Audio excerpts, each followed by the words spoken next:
just put, share your screen with your audience. Hello, everyone.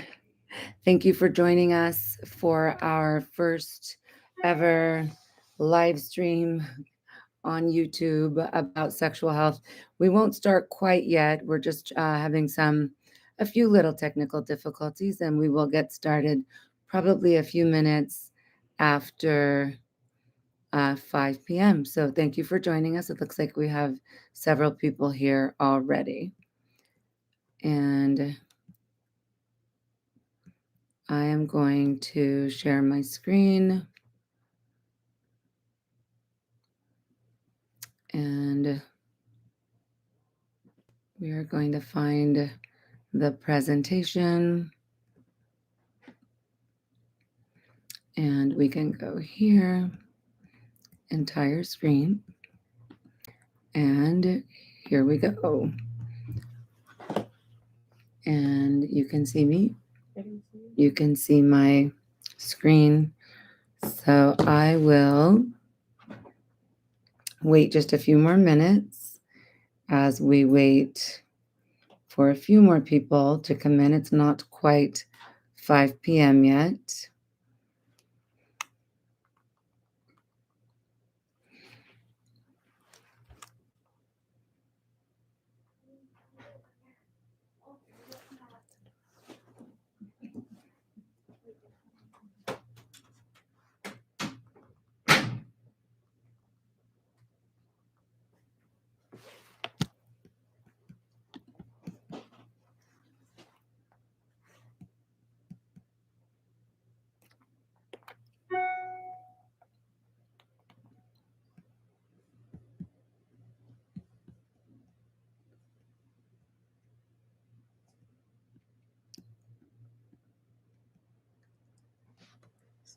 I'm not sure how to mute this.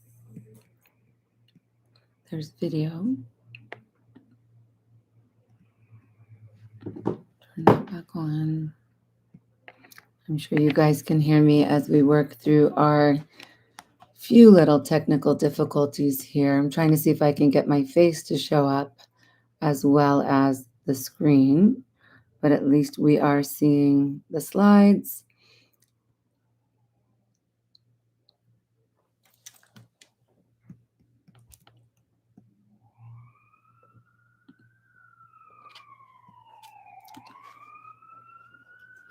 Is it recording? Okay, good. Yo, I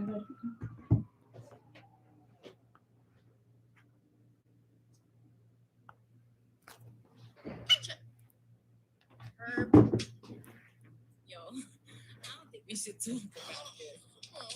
People might misunderstand what we're trying to say, you know? That's a part of life. How many people?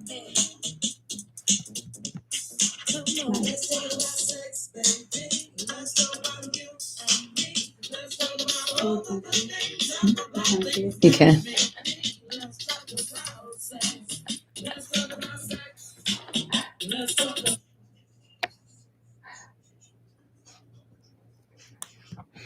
Okay.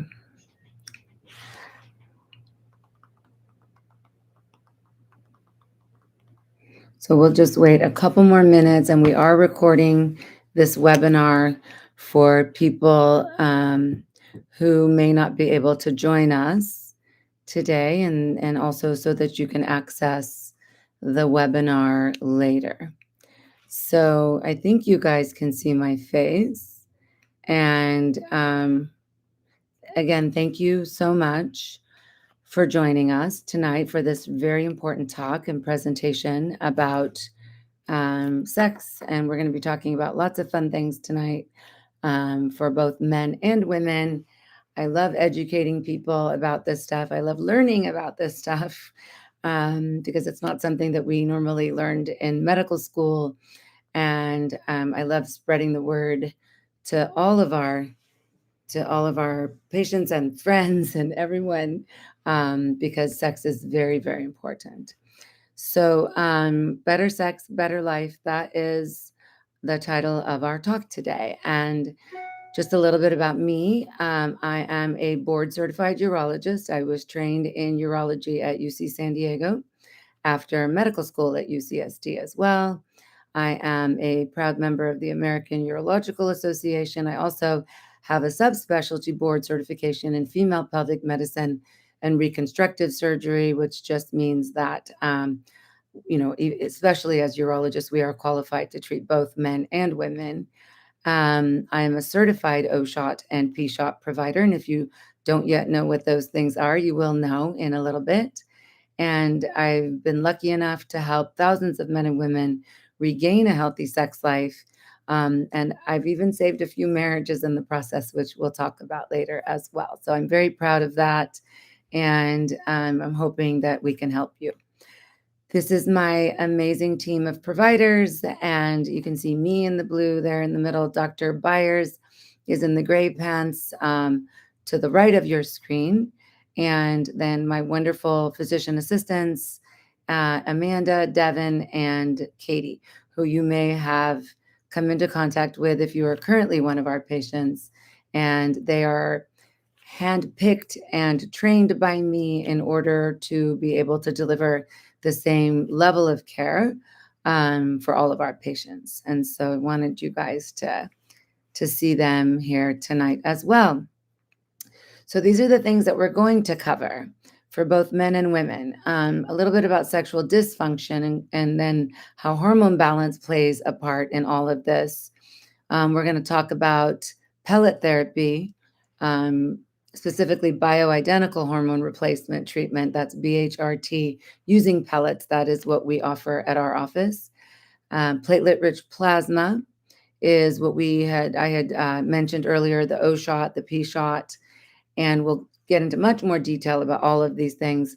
We're going to talk a bit about sound wave therapy, the Mona Lisa vaginal laser therapy. We're going to talk about neurotoxin for sexual health, which is something that's kind of new that we've been offering and is been proven to be super helpful for both male and female sexual function. Exosomes for regenerative health. And then we'll also talk a little bit at the end about peptide therapy, which is a nice adjunct for all around health and wellness as we get older. And so these are the things that we'll be talking about tonight. So what we do in the field of sexual and regenerative health, the field of preventative and regenerative medicine is growing rapidly. There's been so many advances in the last 5 to 10 years, including bioidentical hormone replacement therapy, PRP or platelet-rich plasma, shockwave therapy, and all the other things that we talked about earlier in order to treat and prevent male and female sexual dysfunction. Because I think in our country, we do focus a lot on the treatment of disease, but we don't focus enough on the prevention of disease. And you'll hear me mention this later as well, that the earlier we start for a lot of these regenerative therapies, the better. I give the example that if I have an 80-year-old man who comes in and he now has a 50-year-old wife and he's not had an erection in 20 years, I may say to that man, well, I can't raise the dead. However, the sooner we start, if a man is just noticing sexual erectile dysfunction, or even not noticing yet, but wants to maintain what he has, then that's really the best time to start with a lot of these regenerative therapies. So sexual dysfunction happens to many people as they age. Of course, it's worse with advancing age, but up to 43% of women and up to 31% of men in their 50s will experience some sort of sexual dysfunction. And we kind of define that as it's a dysfunction if a person is not able to fully, healthily, and pleasurably experience some or all of the different stages of sexual activity. So that includes there's different stages, including arousal. There is the stage that's building up to orgasm, and then there's orgasm and post. And so these are the different stages that can be affected because of different types of dysfunctions that we see as we age. By the way, if you have any questions, you can put them in the chat, and we should be able to see those questions anonymously, and I can address them at the end of our talk. So please feel free to put any questions that you have into the chat box on the YouTube live. So we know that sexual satisfaction is a very important part of physical and emotional well-being. There's many different studies from around the world that show that a healthy sex life, it's more than just post-orgasmic endorphins. It is a connection with your partner. It improves your mental health, decreases your risk for heart disease, and increases your longevity. So we know that sex is a very, very important part of our lives as we age. We know that many people experience less sexual satisfaction than they would like. There's also, we know, a pleasure gap between the sexual satisfaction of men and women. If you were to survey men and women in their late 40s, early 50s, you'll find that only a third of women who are sexually active will be able to orgasm, which we really correlate with pleasure during sex. And but 75% of men will be able to orgasm. We know that over 50% of men over 40 have erectile dysfunction, and that 30% of women can't climax at all. And this is something that I thought was very interesting because if you look at, porn, if you look at different movies, you know, they will have you thinking that every woman should be able to orgasm from vaginal penetration alone. And it's really the minority of women that can orgasm with vaginal penetration alone. The majority of women also need some sort of clitoral stimulation. So, whether that's oral or with a vibrator during intercourse, some sort of clitoral stimulation. And later we will see, I'll show you the anatomy of the clitoris. That also definitely helps in order to be able to orgasm for females. For men, you know, it is a little bit more complicated in terms of orgasmic function, which we'll also get into later as well. Women, we have our own complications, and then men also have their complications. So, what are the factors that affect female sexuality? We know that women may feel less sexy overall, or they may have issues around being sexually active dependent on their hormone status. For men and women, we need testosterone. And I'm going to get into this a little bit later as well in deeper, we'll do a deeper dive. But as we age, as women, both our estrogen and our testosterone decreases. And we need testosterone for sex drive, muscle mass, sense of well-being, all of these things that we need, that go away as we age. And so hormonal status definitely affects our sexuality, especially libido, especially sex drive. Pelvic pain can affect our sexuality. So if it's painful to have sex, and that gets worse as we get older because of the lack of estrogen in the vagina, then of course that also affects our desire to have sex. If a woman has leakage of urine or has her bladder or uterus falling out, is feeling uncomfortable because of those things, that can also affect our sexuality. Interpersonal relationship issues, that goes both ways for men and women. I always say this is the biggest sexual organ that we have. And so if the machinery is working, this still has to be intact for us to be able to want to have sex and also to be able to complete the act of sexual activity. It has to also do with vaginal tissue integrity. Again, as we get older, we get thinning of the vaginal tissues. We'll talk about that more later. And there's a lot of things that play into that as well. And then stress, of course, for men and women can cause a problem. And then different medications and medical issues can also cause problems with sexuality. So as women age, there's different factors that can lead to this decline in sexual satisfaction and arousal, which is what we talked about earlier. hormonal changes, menopause related problems, lots of stress surrounding either your work or your kids or your relationship or all of the above. And then combine that with hormonal changes, and then no one ever wants to have sex, right? And so these factors also can lead to a decrease in the arousal deficit cycle. And if you're not aroused, then you're not going to get blood flow to the clitoris. And that leads to more, decreased stimulation, more vaginal dryness, and then more unsatisfying encounters. So there's things we can do to sort of to help with many of those stages. For male sexuality, same idea. Hormone status, as men get older, testosterone also decreases. And it's interesting when we get our labs drawn for testosterone for men, there's a very wide range that's normal. And so you may have had your testosterone checked by your primary care doctor, and they say, oh, yeah, it's normal for you. However, the range is somewhere from like 250 to 1250.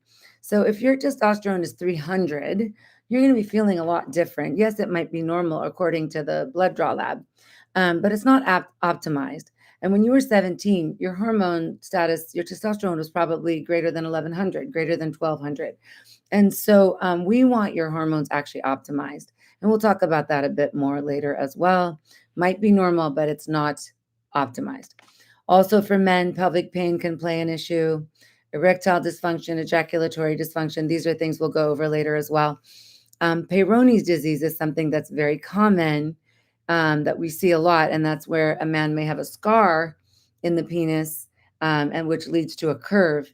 And in most cases, it doesn't. It's not interfering with actually able to place the penis into the orifice for intercourse or oral sex, but it can be an impediment in some cases, and there's things we can do for all of this. And unfortunately, the interpersonal relationship issues, we don't deal with as much, although if we can help with the sex part, a lot of times the interpersonal relationship issues get better as well. And again, this is various factors that lead to a decline in both erectile and ejaculatory function for men as they age. Hormones, I know I keep saying hormones, but it's such an important part of how we're aging and healthy aging. Job stress, relationship issues, kids again, those darn kids, they get in the way of everything. But vascular issues, of course, there's a very high correlation with erectile dysfunction and vascular heart disease, coronary artery disease. And so, whenever we screen for erectile dysfunction, we want to make sure that our patients are also being seen to make sure that they don't have heart disease, because there's a very high correlation with that. If you've got trouble with blood flow to the penis, you may also have trouble with blood flow to the heart and all of the arteries in your body. Diabetes, of course, affects all of the nerve endings in your body. This goes for both men and women, that especially as you age, it can lead to decreased sensitivity, ejaculatory dysfunction, erectile dysfunction, all of it. And then there's different medications that can also cause issues. We know that blood pressure medications, certain blood pressure meds, can decrease your erectile function because of blood pressure to the penis, it not being adequate because the blood pressure meds are lowering your blood pressure all over. We know that antidepressants also can affect ejaculatory function. So there's a certain class, the SSRIs, a certain class of antidepressants that we actually use for premature ejaculation. We use it for the side effect of delaying ejaculation. And so in men who have troublesome premature ejaculation, we might put them on a low dose of an SSRI in order to increase their the time from the time to ejaculation. So all of these factors play a part in both female and male sexuality. So let's talk more about hormones. Hormones do change as we age. And we know that we need these hormones. Hormones are just peptides that our bodies create, amino acid chains that are messengers. and they help for us to build up our tissue, help to tear down tissue as we age. And we know that there's so many different things that can change the hormonal balance, not just age, but if you're smoking, we know that's a terrible effect on hormonal balance, on vascular function. Food choices, anything is that causes inflammation. We know high sugar diets, unhealthy choices. If someone eats a lot of fast food, that causes more total body inflammation and can also increase the risk for ED. We know that stress and lack of exercise can also affect hormones. So, I always tell my patients anything that's heart healthy is going to be penis, vagina healthy. And so, having an active lifestyle, making good food choices, trying to manage your stress, all of these things can be helpful um, for sexual function as well as hormonal function.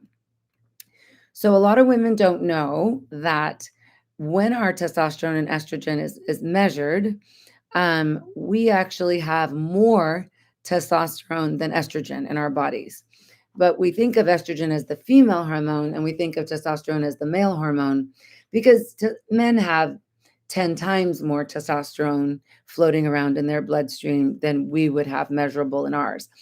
But yet our testosterone levels are still higher than our estrogen levels.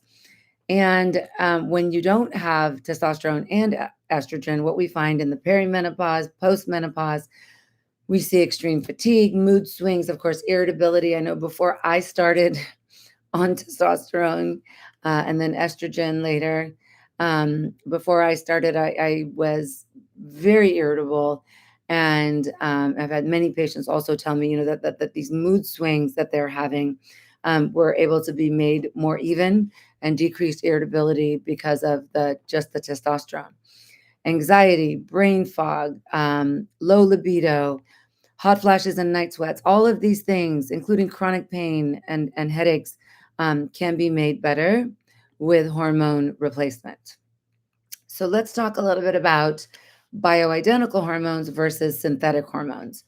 Bioidentical means it's more natural. It looks more like what we are producing endogenously or naturally from our own bodies. And so usually when we say it's a bioidentical hormone, it's something that's plant-based, it is more natural, and it's usually safer than using a synthetic hormone. When you use a synthetic hormone, these are things that were created in a lab. And most of the synthetic hormones, whether it's estrogen or testosterone, what happens is that your body metabolizes these hormones just like anything else. And there is a byproduct at the end with the synthetic hormones that also can cause inflammation. And that's where we might see an increased risk in heart attacks or strokes, especially when we have very high levels of the synthetic hormones. That can definitely increase total body inflammation and increase the risk for those events that we don't want to have. When we have the bioidentical hormones, they do not have those pro inflammatory metabolites. They don't have the byproducts that cause inflammation. And so, much less risky when we use bioidentical versus synthetic. And these are the pellets that we use, pellet therapy. It seems like almost everyone is either having pellets now or knows someone who's having it.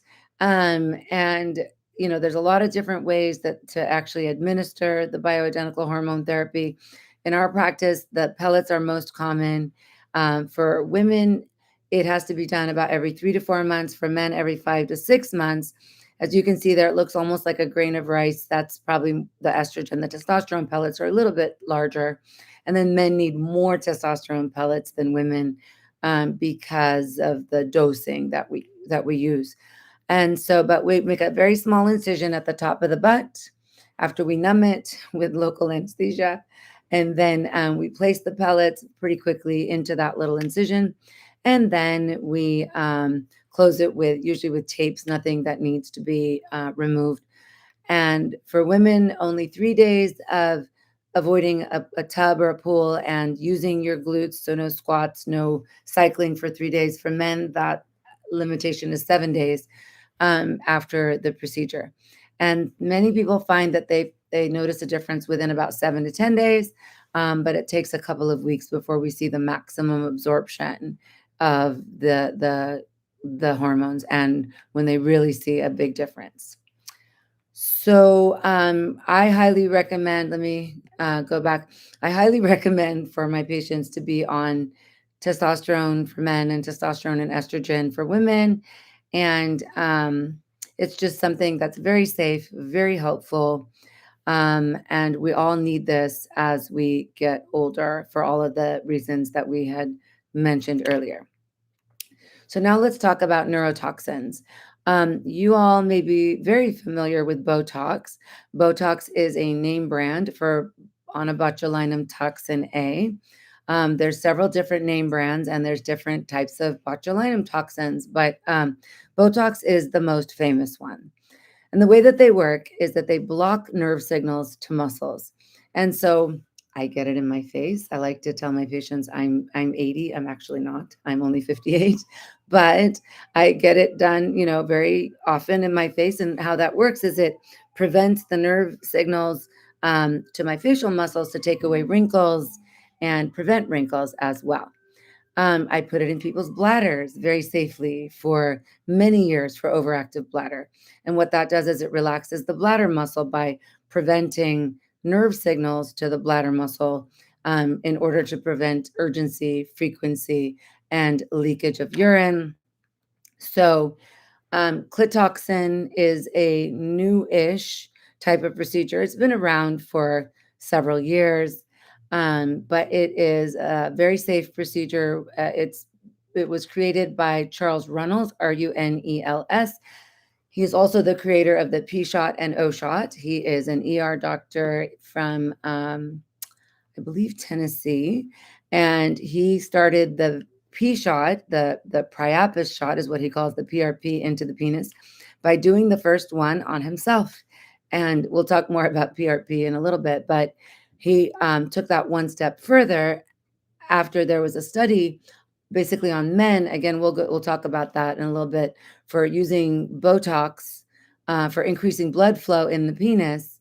And 78% of men who had 100 units of Botox injected were now able to have intercourse without any medications. So he then did a study on neurotoxin for women, where we inject 100 units also of botulinum toxin into the body of the clitoris. So I'm not sure if you guys can see my arrow, but you can see that the clitoris is quite analogous to the penis. And in fact, when we are in utero, there is a stage where you can't tell the sex of the fetus because we all start looking female. And then there are hormonal changes that happen in the fetus, namely a response to testosterone that helps close these things off and tubularize the urethra further and create now the penile anatomy. But you can see that the head of the clitoris is analogous to the head of the penis. And then there's the body of the clitoris, which is also analogous to the shaft of the penis. And then there are what we call the crural bodies here in the clitoris that surround the urethra. And those are analogous, the same structure as the corpora cavernosa here in the penis. And so, if we're going to treat the penis a certain way, it makes sense to treat the clitoris as well. And so Dr. Reynolds did a wonderful study where he showed a significant improvement in the female sexual function index. That's a scoring system for female sexual function, by injecting neurotoxin into the clitoral body. It is not painful at all. And, we use a very strong numbing cream. And when we inject into the body, there's no pain associated with it.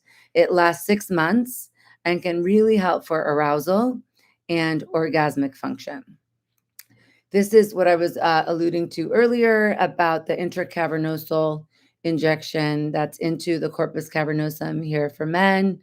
If you see on the long picture of the penis, you can see that the spongy bodies are what on the outside of the penis, and those are the corpora cavernosum. and there's one on each side. And those spongy bodies have to maintain very high blood pressure in order to be able to have, for a man to be able to have an erection. And we have to be able to get good blood flow in to maintain the blood pressure and then prevent blood flow out. So it is a um, complex play of nerve endings and blood vessels and the collagen that's in the penis, all of those things in order for a man to be able to have an erection. And while we're here on this picture, I do want to show you that there is a lining around the corpora cavernosum, and it's called the tunica albuginea, which in Latin means the white lining. And the tunica albuginea, which I've seen many times in the operating room, is like celery. It's a very, very dense lining around the corpus cavernosum, and that's to maintain that very, very high blood pressure. So, Peyronie's disease is usually when there's a scar in the tunica albuginea, which usually starts from some kind of trauma, some micro trauma. If the penis slips out and hits the pubic bone, then you may not even remember, but there may have been some trauma where that tunica will then tear.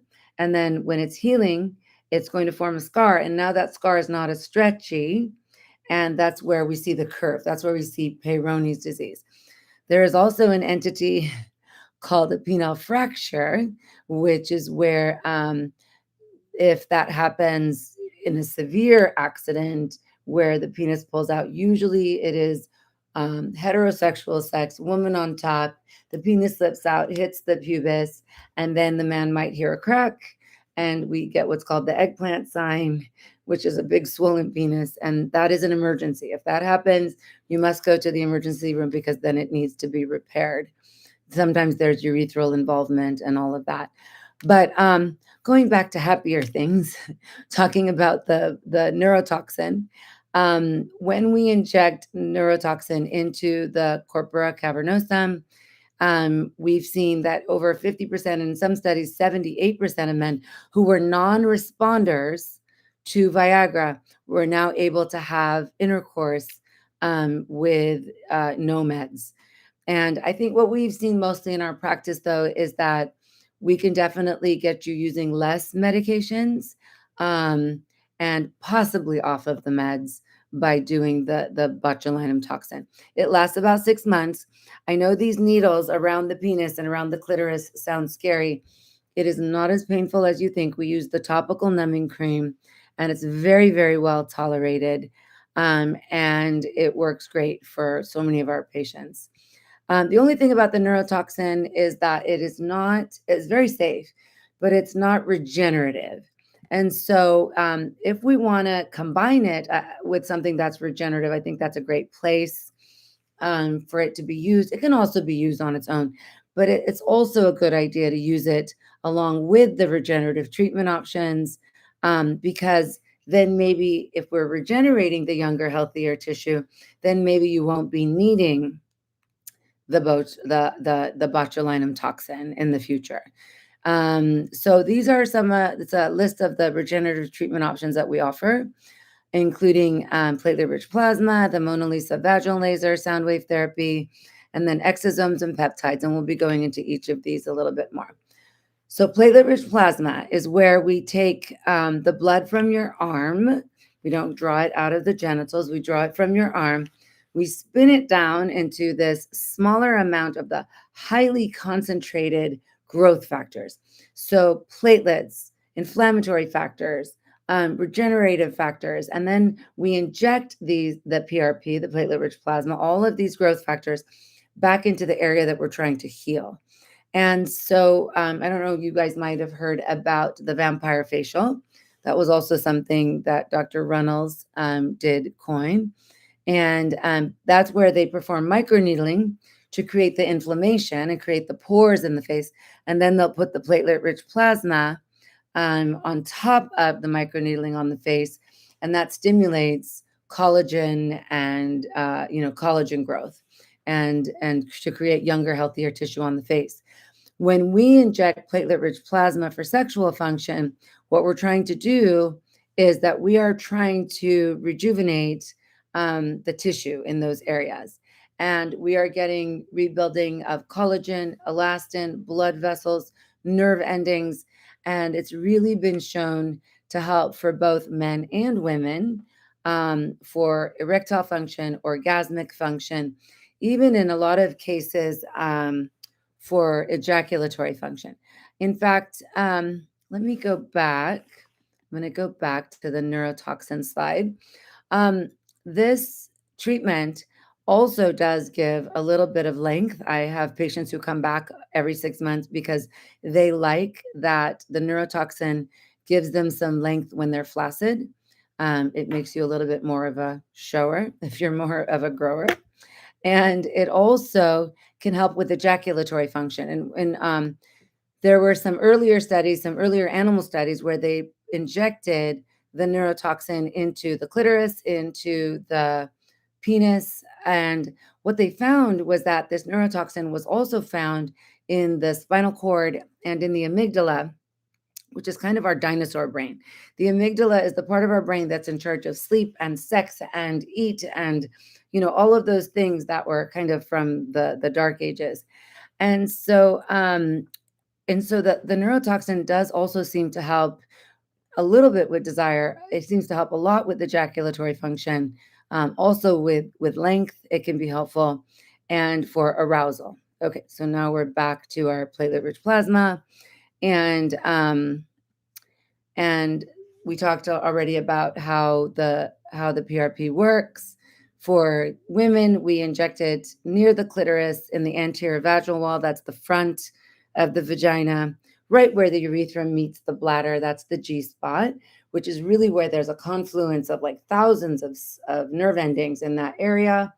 And as we age, the tissue changes, that area is not as responsive. And so by injecting the PRP into the G spot, that can help for sexual response and also into the clitoral body itself. The benefits are that it can help for women for decreased pain with sex, greater arousal, stronger orgasms, and increased sexual desire, because if it's more fun, you're going to want more sex. And then for men, it definitely helps for enhanced ejaculatory function, erectile dysfunction, and sensitivity.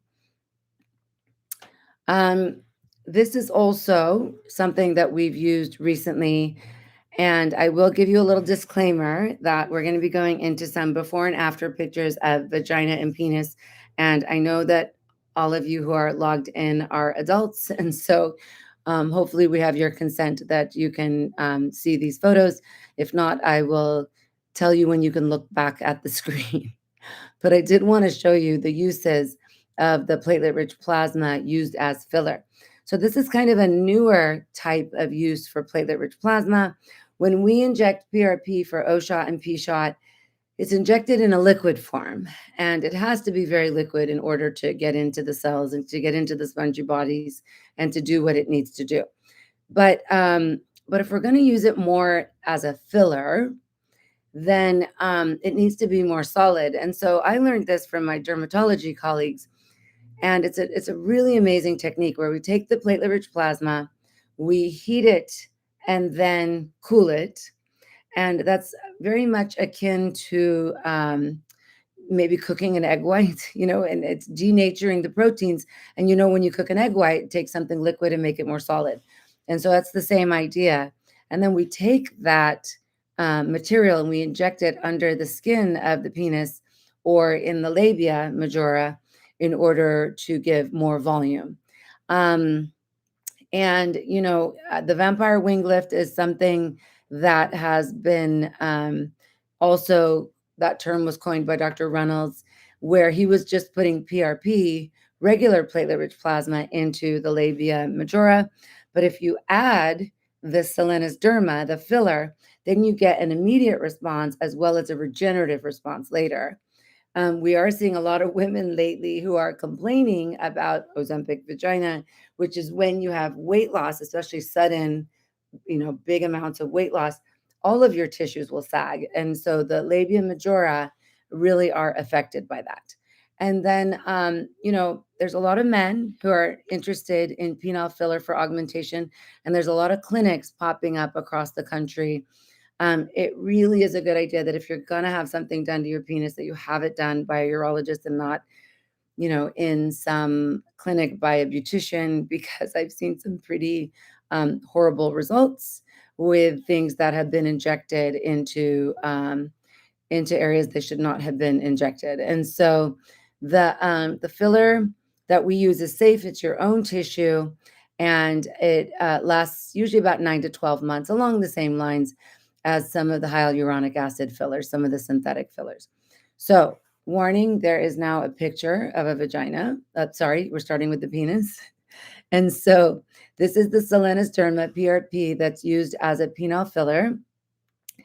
And if you see, we've got one patient on the left, another on the right.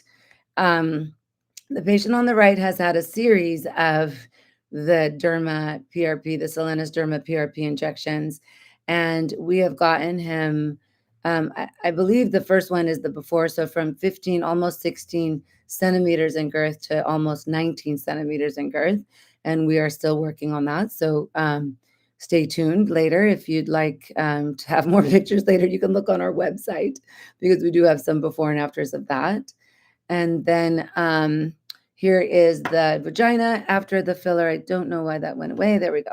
So vampire wing lift is basically where we put filler and PRP, platelet-rich plasma, into the labia majora in order to fill the labia majora. It gives a more youthful look, and can really work better, I think, than even having a labiaplasty. Some women find that their labia minora are too big, but if you plump up the labia majora, then that gives a nice padding around the minora, and that can be really helpful for aesthetics as well. And a lot of this stuff is really just done, especially the filler piece of it is done for self-confidence.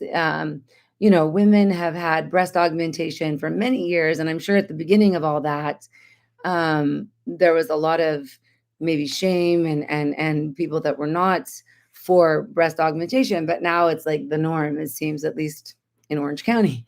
So we're trying to make that same thing happen around penile filler, because I am really happy that men now have a good option for this. For a long time, there were not any good options, and there still remains some other options that don't work great, that involve surgery, that are more expensive and maybe irreversible. So, so we like this option for enhancing girth. The filler enhances girth; it doesn't give length. But platelet-rich plasma, there is a protocol for platelet-rich plasma called PLONG, which involves the PRP, the platelet-rich plasma injections, once a month for 6 months, and then at home, the man has to do a stretcher and a vacuum device every day, and that has been shown to help with length and girth, like an inch in length and a half inch in girth. So that's something else that we offer that I don't think I covered here on my talk. So let's move on to the Mona Lisa. The Mona Lisa is a CO2 laser. It's a wonderful laser treatment that works really well. Let me go back here for vaginal atrophy, or genitourinary syndrome of menopause. So as women get older, as we age, we lose estrogen everywhere. But when we lose it in the vagina, we get dryness, burning, itching, trouble with lubrication, pain with sex. We also see urinary tract infections and incontinence of urine because of the thinning of those vaginal tissues. And so, there's only two ways to restore those tissues. One is with estrogen cream in the vagina. That may be covered by insurance. It's used in the vagina 2 to 3 times a week for the rest of your life, because we don't ever make estrogen. And it really does work. But a lot of women don't like doing estrogen because it's a hormone, or it's messy, or they don't remember because it's 2 to 3 times a week. And so this laser is a really, really nice option. It's done 3 times, one at day one at 6 weeks, one at 12 weeks. And we put the probe inside the vagina. It's painless. We treat the entire length and the outside of the vagina with a CO2 laser that causes this kind of low-level cellular damage. But then your body comes in and rebuilds younger, healthier tissue. And it can help for all of those issues that I mentioned earlier. We can get you back about 5, maybe 7 or 8 years, right? We can turn back the clock, but I just can't stop the clock. And that's the same with a lot of these regenerative treatments, is that we can turn back the clock, but then you do need some maintenance because as we age, our cells do change again. There's no way to stop the aging process, at least not yet. But people are working on it. A lot of people are studying aging as a disease. So shockwave therapy, and this has been more studied in men, but it can also help for women. Shockwave therapy or sound wave therapy. Shockwave sounds more like electroshock therapy, but what it does, it's using a gun that is painless. It's a lot like a Theragun or something that you all might be familiar with, but it's a different wavelength and frequency. And it's several sessions where we would treat the clitoris in the female, the penis in the male, and that causes inflammation. And the body really likes inflammation. And the body, let me say it this way, the body likes localized inflammation, because I know I said earlier total body inflammation is not good. But if we can create a localized inflammatory response, then the body wants to heal. Okay. And so if we're going to do platelet rich plasma on its own, it works okay. If we add the sound wave treatments, it's going to work even better because it almost gives a better scaffold for those healing factors to work. And so the sound wave therapy can be combined with the platelet-rich plasma for both men and women.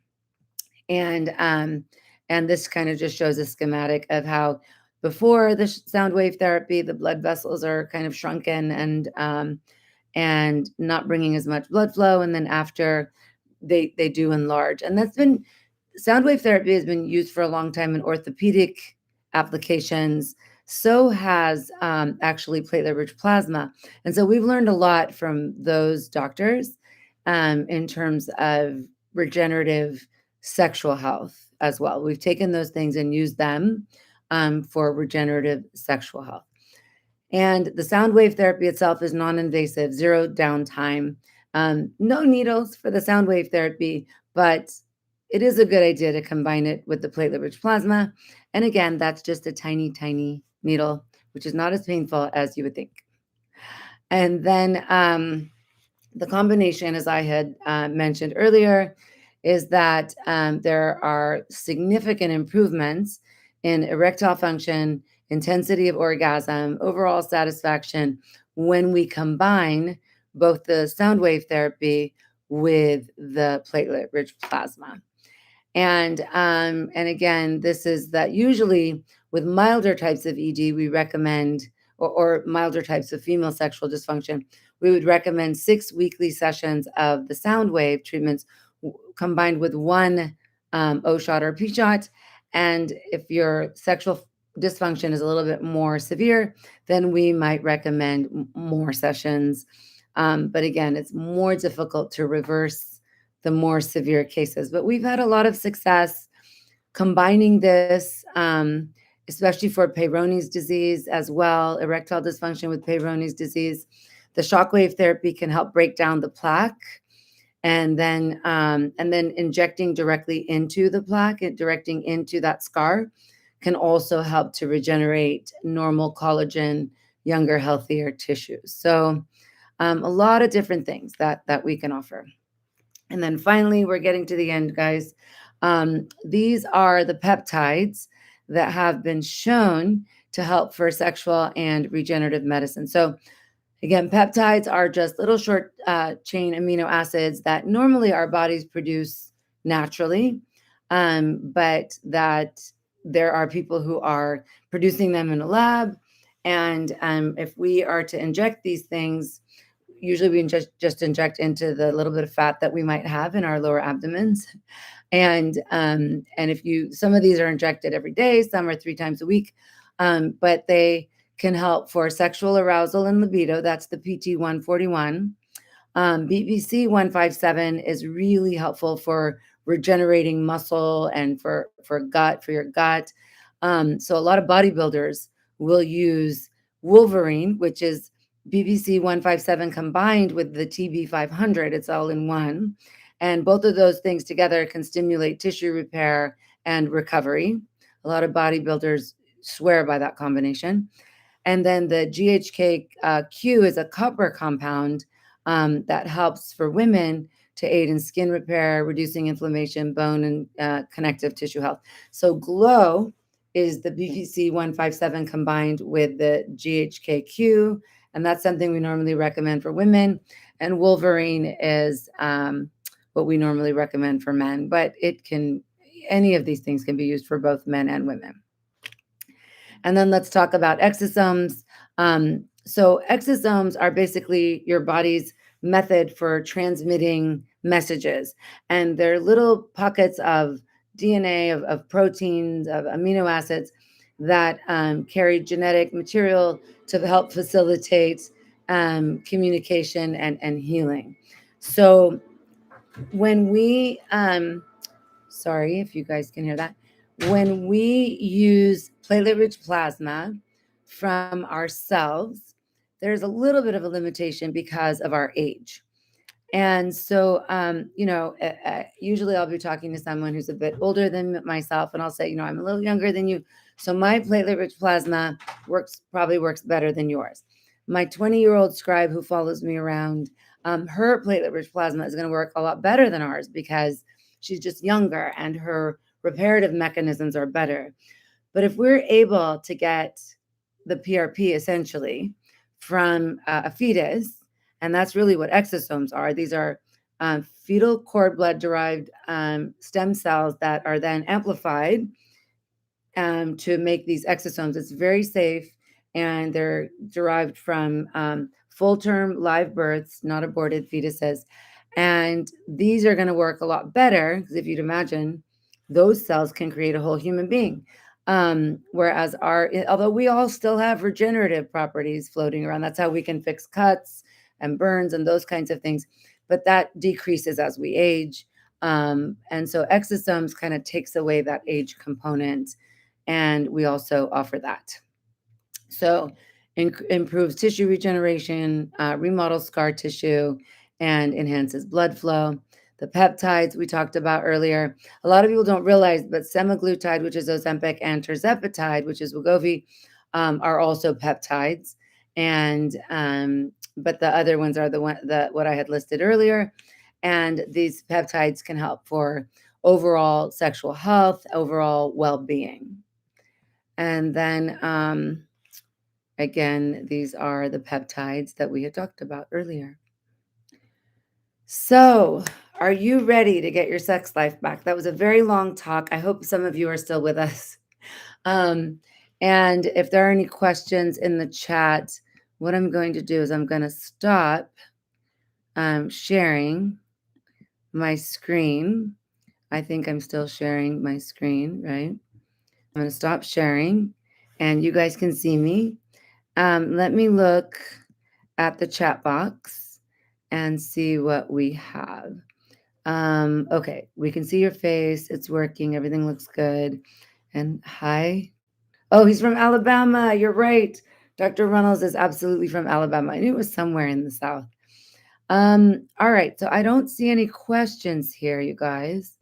Are you able to see the chat from your end? Not on my phone. Okay, that's good. That means it is very, so then it's anonymous. And so if anyone has any questions here, you can put it in the chat box. If not, I'll just wait like one more minute. I did want to show you that we do also have some specials. And actually, let me share my screen again.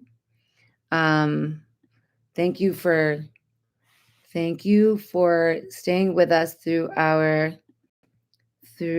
technical issues. This is the first time we've done a live webinar, and so we're just trying to get our bearings here. So thank you. So if you have more questions or are interested in any of these treatments, you can email Teresa at drgabal.com. That's my assistant, my wonderful assistant's email address. We are offering a few specials for tonight, so I will leave this up here for a while so that you guys can scan that QR code. Um, we're going to be having a Black Friday special for 20% off any treatment. But if you were to do that today, you'd get early access to that. Also, if you're purchasing any gift cards, you would get a drawing for free Glow or Wolverine Peptide bottle.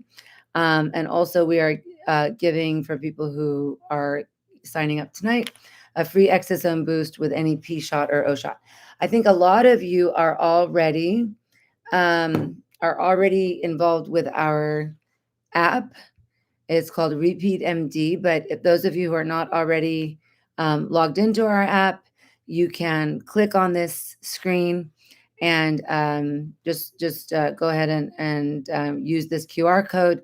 It'll take you into the app, and you can sign up for any of these things that we had talked about.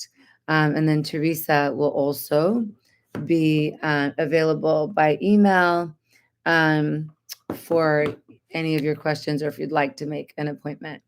So, because I can't see the rest of it while I'm sharing my screen, I am going to go back here and look at, okay, stop sharing. Question about using botulinum toxin into the bladder. Okay. So there are several different types of incontinence for women. There is urgency, frequency, overactive bladder. We have the urge to go and you don't make it to the bathroom in time. And then there's also stress incontinence, which is leaking with movement, with coughing, laughing, sneezing. So botulinum toxin is for overactive bladder, not for stress incontinence. And so, with a scope, we go into the bladder and we inject in like 10 to 20 areas inside the bladder wall, the 100 units of the Botox. And over the next week or so, it relaxes the bladder to help with urgency, frequency, and also urge incontinence. That is something that a lot of urologists don't actually offer that, but we offer that in our practice, and we're happy to help whoever needs that. I have another question. Can I be seen to check my hormones through your practice? My PCP says everything is normal, and I think I'm perimenopausal. So yes, I'm not sharing screen, right? You don't see that? Okay. Okay, good. So I will have Teresa reach out to you, and I believe let me get back to my screen here. We should have everyone's email address. No, if they've signed up, no. They signed up. If they registered. Okay, so if you've registered, then we will have your email address. And if not, you can reach out to Teresa at TERESA at drgabal.com, DRGABAL.com, and then let her know you'd like to make an appointment. For the in the bladder, for overactive bladder, I have a question: how long does the botulinum toxin last? It lasts usually about 6 months. 6 to 9 months is what we see in our patient population for most people. And it can be repeated, and it's something we do in the office under local anesthesia. Under insurance as well. And that one is under insurance. That's right. That one is usually paid for by insurance, but we have to play their games. She would have to fail multiple medications before they would pay for third line therapies, what they're calling third line therapies. Okay. So I hope that this talk was informative. I hope everyone learned at least one thing tonight. I love learning new things. I love teaching new things. And we are right at 59 minutes. So I am going to end it here. Thank you, everyone, for joining in tonight. I really appreciate your time. Thank you.